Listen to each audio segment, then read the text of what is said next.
अस्सलामु अलैकुम वरहमतुल्लाहि वबरकातुहू। वालेकुम अस्सलाम वरहमतुल्लाह। इन्नल हम्दलिल्लाहि नहमदुहु व नस्तईनुहु व नस्तगफिरुहु व नु'मिनु बिही व नतवक्कलु अलैहि व नऊज़ु बिल्लाहि मिन शुरूरि अनफुसिना व मिन सय्यिआति अअमालिना। मन यहदिहिल्लाहु फला मुज़िल्ल लहु व मन युज़लिलहु फला हादिय लहु। व नशहदु अल्ला इलाहा इल्लल्लाहु वहदहु ला शरीक लहु व नशहदु अन्न सय्यदना व मौलाना मुहम्मदन अब्दुहु व रसूलुहु। अम्मा बअदु फ़अऊज़ु बिल्लाहि मिनश शैतानिर रजीम। बिस्मिल्लाहिर रहमानिर रहीम।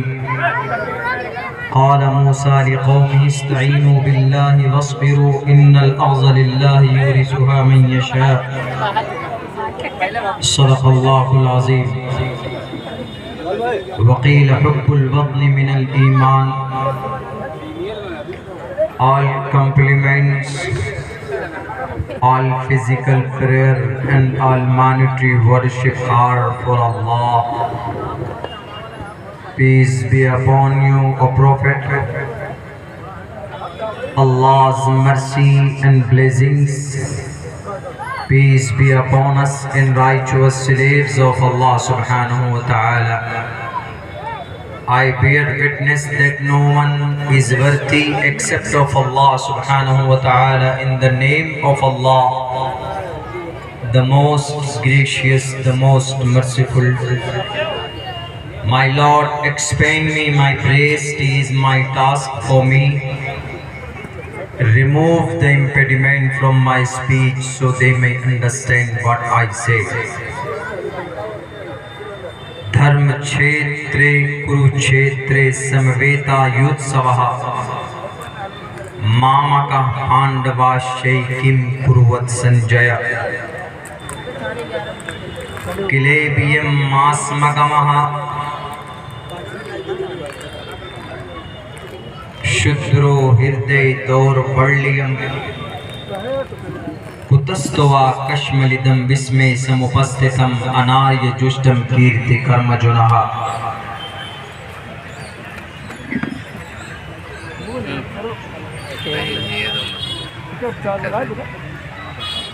ओम नमः भगवते वासुदेवाय विश्वेश्वराय आदि पुरुष अपरंपार अल्लेख पुरुषा नमः। ओम सहनाववतु सहनो भुनक्तु सहवीर्यं कर्मावहै तेजस्वनावधीतमस्तु मा विद्विषावहै। ब्रह्मानंतमनादि विश्वपुर्धजं सत्यं परं शाश्वतं विद्या यस्य सनातनी निगमभिर्दे। सदर मोहतरम स्टेज पर तशरीफ फरमा मुअज़्ज़ज़ मोहतरम हज़रात उलमाए किराम, दानिश्वरान कौम व मिल्लत और इस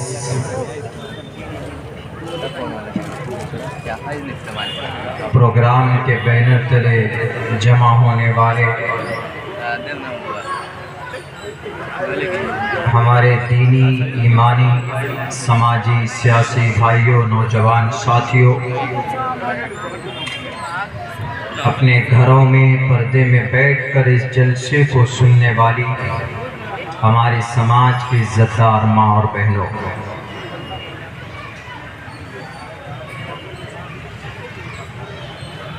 हमारे इस मुल्क हिंदुस्तान का, भारत का,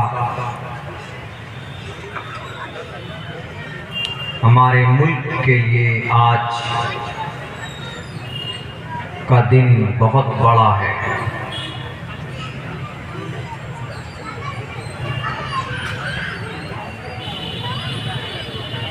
इसलिए कि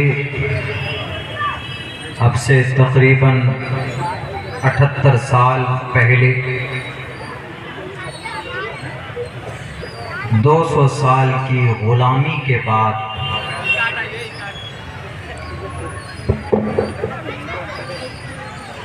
हमारे मुल्क को आज़ादी हासिल हुई, तो कुछ समझ में नहीं आता कहाँ पीरियड है। और इस दिन हमारे बच्चे, जवान, बूढ़े सब लोग बड़े खुश होते हैं। बल्कि मैं जब 3 बजे अपने घर से, अपने स्कूल से निकल रहा था रात में, तो 2:30 बजे मैं जाग गया था। तो उस वक्त मैंने स्कूल के बच्चों को जागते हुए देखा। मैंने पूछा अपने इदारे के बच्चों से कि अभी सोने का टाइम है, तो उन बच्चों ने कहा कि सुबह 15 अगस्त है, इसीलिए हम लोग उस खुशी में जाग रहे हैं। तो यकीनन खुशी का दिन है, खुशी मनाना चाहिए, मनाते भी हैं। और मैं समझता हूँ कि जितनी खुशी हमारे मदरसों में, हमारे मदारिस के बच्चे और हमारे स्कूल के बच्चे 15 अगस्त और 26 जनवरी को मनाते हैं, हमारे मुल्क भारत का दूसरा तबका और दूसरे लोगों में शायद इतनी खुशी नहीं होती। बड़ी कुर्बानी के बाद, बड़ी मेहनत और मशक्क़त के बाद ये दिन हम सबको नसीब हुआ है। डिक्शनरी ऑफ मार्टर्स एक किताब है। मौजूदा हुकूमत ने इसको 2 मरतबा इस किताब को शाये किया है। इससे पहले जो गवर्नमेंट थी उन्होंने 1 मरतबा, और इस किताब में शहीदाने फ्रीडम फाइटर, स्वतंत्रता सेनानी के नाम यानी शुहदाए किराम के नाम का आंकड़ा और उनकी तादाद 13,500 बताया है, जो मेरे नॉलेज के हिसाब से जो सही आंकड़ा नहीं है। बल्कि खुद इंडिया गेट पे आप देखेंगे तो वहाँ तकरीबन 61,000 स्वतंत्र सेनानी के नाम लिखे हुए। बहरकैफ वो एक तहकीकी मसला है, लेकिन फिर भी बड़ी मेहनत और बड़ी मशक्क़त के बाद ये दिन हम सबको नसीब हुआ है।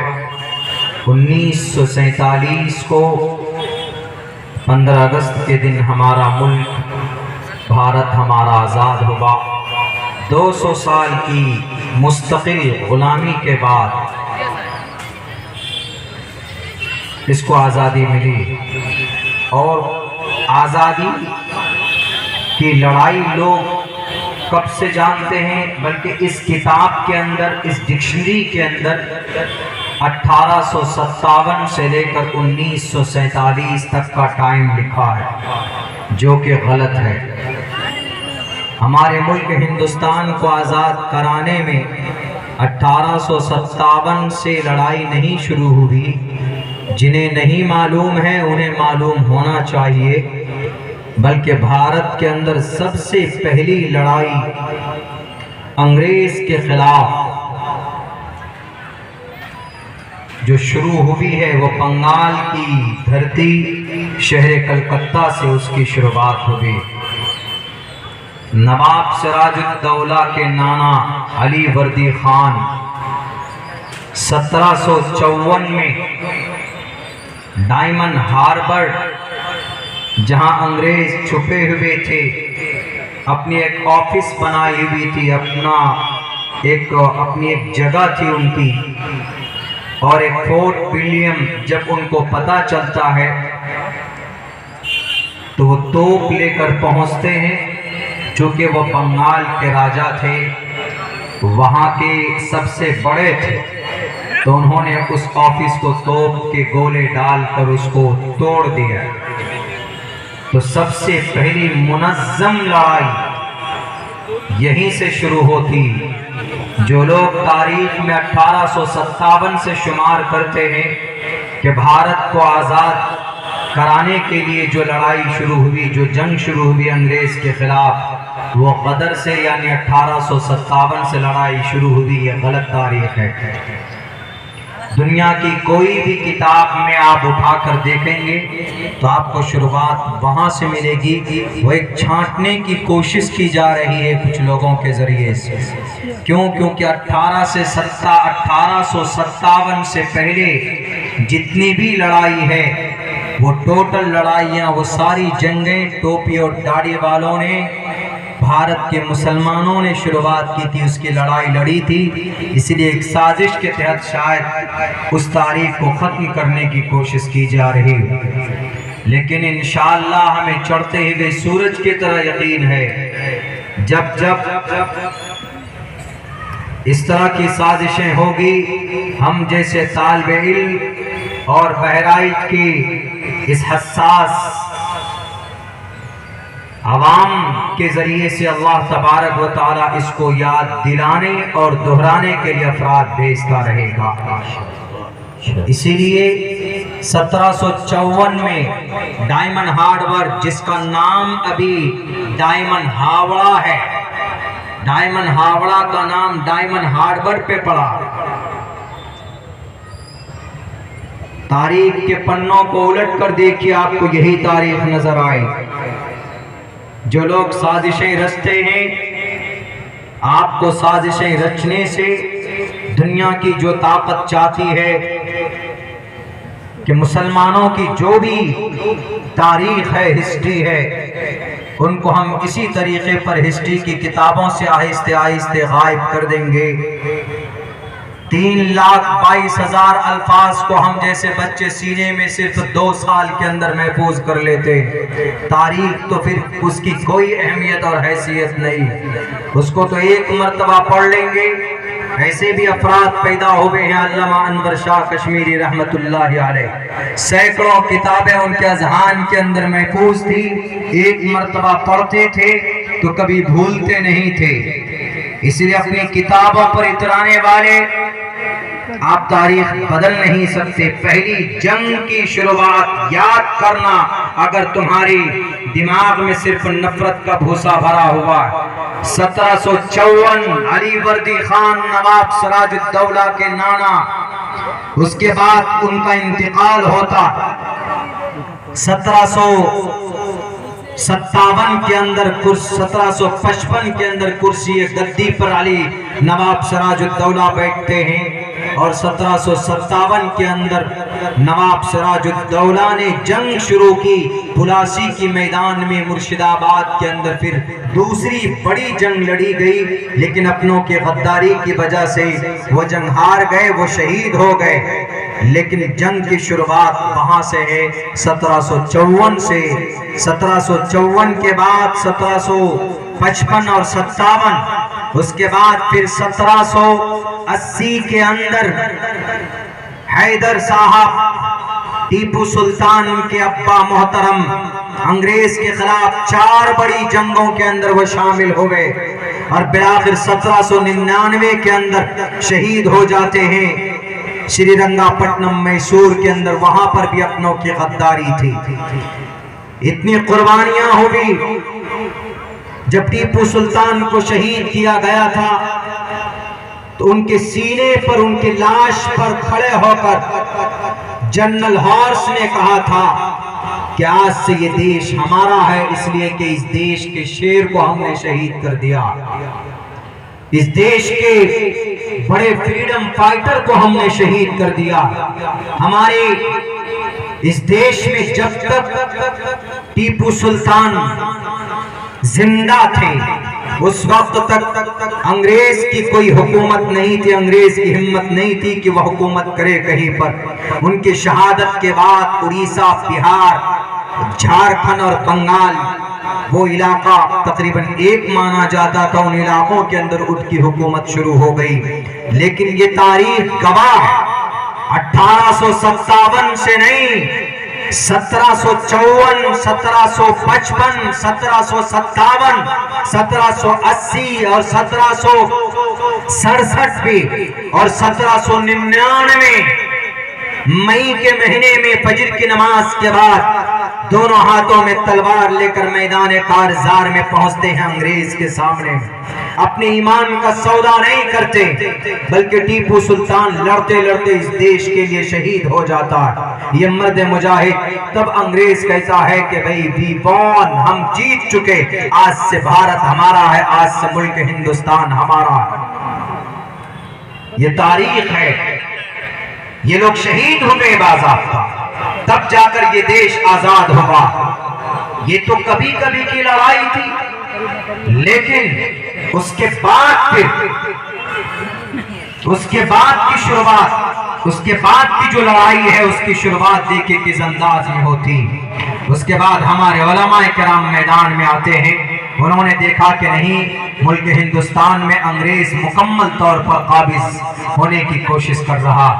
1803 के अंदर, 1803 में दिल्ली के बहुत बड़े आलिम दीन, बल्कि मसनदुल हिंद शाह वलीउल्लाह मुहद्दिस देहलवी रहमतुल्लाहि अलैह के बेटे शाह अब्दुल अजीज मुहद्दिस देहलवी रहमतुल्लाहि अलैह ने अंग्रेज के खिलाफ जिहाद का फतवा नाफिज करता है। और फिर उनके दामाद मौलाना यहया साहब ये कहते हैं कि इस भारत के अंदर अंग्रेज के खिलाफ लड़ना, जिहाद करना, ये खुदाई फैसला। अगर ये भाषण और ये तकरीर, ये फतवा अगर किसी ने दिया है तो एक आलिम दीन ने दिया है। भारत के किसी दूसरे मजहब या फिरके के लोग मैदान में नहीं थे।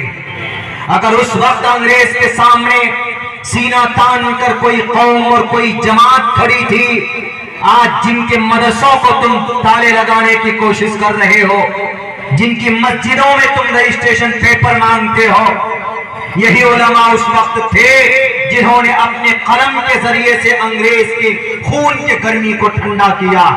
यही वो उलमा थे जो अपने दरसगाह में बैठकर अपनी आवाज से अंग्रेज के हड्डियों को कमजोर किया है। इनकी तारीख तो पढ़ो, नफरत के भाषणों से नहीं बल्कि सच्ची श्रद्धा के साथ पढ़िए। इनके अंदर आपको वफादारी नजर आए। मौलाना यहया ने कहा कि खुदाई फैसला है। मौलाना शाह अब्दुल अजीज मुहद्दिस देहलवी के बेटे, ये दामाद मौलाना सैयद यहया साहब, उन्होंने कहा कि अंग्रेज से लड़ना भारत के लोगों के लिए, सिर्फ मुसलमानों के लिए नहीं कहा था, बल्कि ये लफ्ज इस्तेमाल किया है कि दिल्ली से लेकर कलकत्ता तक के एक एक फर्द के लिए अंग्रेज से लड़ाई करना, अंग्रेज से जंग करना, अंग्रेज से मुकाबला करना, ये खुदाई फैसला। ये मैं जहां कहोगे वहां आकर कहने के लिए तैयार हो। मौलाना यहया के ये अल्फाज। मदरसों की तहकीकात करने से पहले तारीख की इन बातों को भी कुरेद कर निकालने की कोशिश करो। कुर्सी इख्तिदार पर बैठने वाले ज्यादा ताकत के नशे में चूर मत होना। बड़े बड़े सूरमा इस धरती में आए और चले गए, सबका खात्मा हुआ, और इस धरती के ऊपर आएगा एक बादशाह बड़ा ताकतवर, वो उसका भी खात्मा होगा, दज्जाल का खात्मा होगा। आज तो जदीद साइंस का इस्तेमाल हम करते हैं और तुम करते हो, दुनिया के लोग करते हैं, तो अपने आप को कहते हैं कि हमसे बड़ा कोई नहीं है, क्योंकि मॉडर्न साइंस हमारे पास है, टेक्नोलॉजी हमारे पास। तुमसे भी बड़ा साइंस, टेक्नोलॉजी, मौजूदा टेक्नोलॉजी से बढ़कर लेजर साइंस का जमाना आएगा, जिसको ये दज्जाल इस्तेमाल करेगा। यानी आज अगर बुलेट ट्रेन पे बैठकर आप 350 किलोमीटर 1 घंटे में सफर तय कर सकते हैं, तो लेजर साइंस का जब जमाना आएगा तो आप 1 सेकंड के अंदर 10,000 किलोमीटर का सफर तय करोगे। उस जमाने में भी अगर उनके ताकत को कोई मट्टी में मिलाने वाला होगा तो एक आलिम दीन होगा जिसके सर पर टोपी और शक्ल पे दाढ़ी होगी। बहुत अच्छे, माशाअल्लाह। तारीख की किताबों में ये बात महफूज नहीं, सीरत की किताबों में ये बात महफूज है, हमारे अहादीस की किताब के अंदर ये बात महफूज। इसीलिए हिस्ट्री को बदलने वाले और शक की निगाह से देखने वाले, ये जो दिन हमारे इस मुल्क हिंदुस्तान को मिला, तिरंगा हम लहराते हैं, आज एक सवाल भी बहुत ज्यादा घूम रहा है चारों तरफ कि बताइए कि तिरंगा को किसने डिजाइन किया। इस तिरंगा को डिजाइन करने वाली एक ईमान वाली खातून थी जो मुशर्रा थी, मतलब बुर्के में रहती थी, नकाब में रहती थी, Suraiya Tayyaba. She is belong to Hyderabad. ये तारीख है 1799 में देश का शेर शहीद हुआ। मैं पिछले साल भी बता चुका हूं वो कितने बड़े उलमा से मोहब्बत करने वाले थे, उसके साथ साथ इस मुल्क से मोहब्बत करने वाले थे। अंग्रेज ने ऑफर किया कि सुल्तान तुमको क्या चाहिए, तुमको हुकूमत चाहिए? लो, कहां तक हुकूमत चाहिए? कर्नाटका पूरा ले लो, श्रीरंगापट्टनम मैसूर में तो हो, महाराष्ट्र ले लो, उधर तमिलनाडु के अंदर मिलता है वो हिस्सा ले लो, वो एरिया बताओ, लेकिन बस you have to support me, हमें तुम्हें सपोर्ट करना होगा। नवाब साहब दक्षिण में उन्होंने भी कहा कि सुल्तान क्यों लड़ाई कर रहे हो, एक मर्तबा समर्थन दे दो, लेकिन उन्होंने कहा कि नहीं, हम लड़ेंगे। मराठा सेनाओं ने आकर के कहा कि टीपू सुल्तान अंग्रेज के साथ हो जाओ। मराठा सेना जिन्होंने टीपू सुल्तान को बदनाम करने की कोशिश की, उनके इलाके में घुसकर मंदिर को तोड़ा, यही टीपू सुल्तान था जो खड़े होकर के उस मंदिर की मरम्मत कराई। कहा कि नहीं, मैं राजा हूं और मेरे हिंदू भाइयों के अकीदे के हिसाब से, उनके आस्था के हिसाब से मंदिर उनकी पवित्र स्थल है, तो इसीलिए मैं बादशाह होने के नाते मेरी जिम्मेदारी बनती है कि भाई मैं उनकी मदद करूं। टीपू सुल्तान ने खड़े होकर के कहा कि इस मंदिर की मरम्मत की जाए। टीपू सुल्तान पर खामखा की बातें और इल्जाम लगाते, उनकी शक्लें और तस्वीरें बिगाड़ते। उन्होंने ये कहा कि मराठा सेनाओं से ये कहा, याद रखो मराठा सेना, मैं कभी भी शत्रु के खिलाफ बैठने वाला नहीं, शत्रु के खिलाफ लड़ना हमारा फरीजा है। याद करो उस वक्त को जब महाभारत के मैदान में श्री कृष्ण जी ने यही कहा था, अर्जुन को कहा था कि नहीं कहा था, कुतस्तवा कश्मरिदम विश्वे समुपस्थितम अनार्य जुष्टम कीर्ति कर्म जुना। श्रीमद् भगवत गीता पहले अध्याय का 40वां श्लोक और श्रीमद् भगवत गीता दूसरे अध्याय का पहला श्लोक, यानी पहले अध्याय का सबसे आखिरी श्लोक मंत्रा और दूसरे अध्याय की शुरुआत के जो मंत्र हैं वो इसी टॉपिक के ऊपर है। श्री कृष्ण जी ने श्री अर्जुन को कहा, हे अर्जुन, किलैतियम मास्मकमः शुक्रो हृदय दौर्बल्यम कुतस्तवा कश्मलिदम विस्मे समुपस्थितम स्वर्गम कीर्ति कर्म जुनाहा। तुम शत्रु के खिलाफ नहीं लड़ रहे, क्यों बैठ गए हो? अगर शत्रु तुम्हारे सामने में आए तो उनका मुकाबला करो, अगर दुश्मन तुम्हारे सामने में आए तो उनका मुकाबला करो। दुश्मन का कोई धर्म नहीं होता, दुश्मन का कोई अकीदा नहीं होता। दुश्मन अगर नुकसान पहुंचाने पर आए, वो न हिंदू होता है न मुसलमान होता है, शत्रु शत्रु होता। कोई आतंकवाद कोई धर्म लेकर नहीं आता, अगर वो इंसानों की जान की कीमत, उसके उनकी अहमियत उसके अंदर नहीं है तो फिर वो इंसान नहीं है, इंसानियत उसके अंदर नहीं, बल्कि उनका मुकाबला करो। ये कौन कह रहा है? ये श्री अर्जुन को श्री कृष्ण जी कह रहे हैं। श्री कृष्ण जी का मतलब विष्णु के 8वें अवतार, यानी विष्णु इस जमीन पर इंसानी रूप धारण करके जमीन पर आए और मराठा नवाब साहब और अंग्रेज जैसे शत्रु को के खात्मे के लिए श्री अर्जुन को खड़ा किया था। उस जमाने में, उस वक्त में जैसे ये लोग थे, वैसे उस वक्त में कौन लोग थे?